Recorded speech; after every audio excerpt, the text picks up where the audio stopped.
Hi guys! Sawa na ba kayo sa palaging Indomie? Yan. I-level up natin ang Indomie.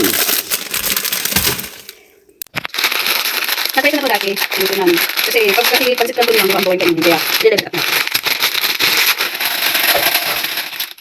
So, wala lang ito natin.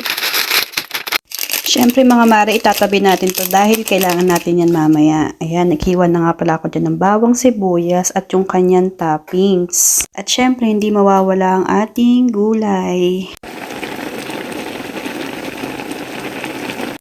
So yun mga mare, magigisa na tayo. Gamit ko is yung olive oil. Konti lang. Yan. Kasi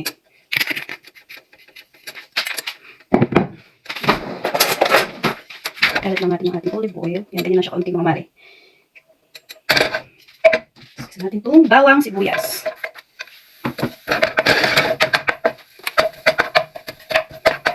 Kung buhay kayo sa pansit kanto nyo mga mare, ito ang inyong gawin.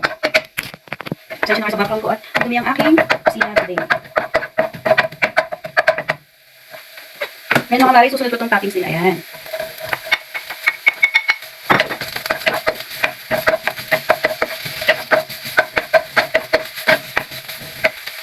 Tapos mga mare, itong gulay.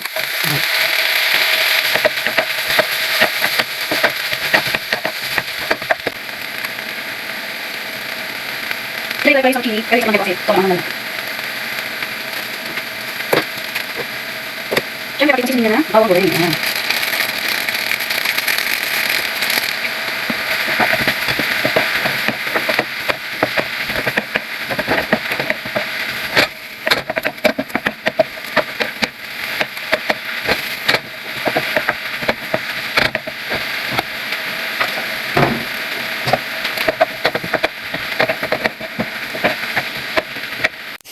So, ito na mga mare.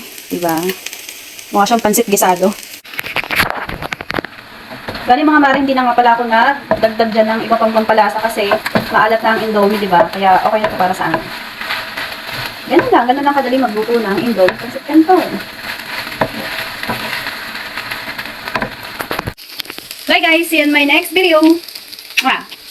So, ano pa mga mare? Boring na ba kayo sa Indomie nyo? Try nyong gawin to. Marami pa ang makakakain yan, diba? Nag-level up na ang Indomie nyo, hindi na siya boring kainin.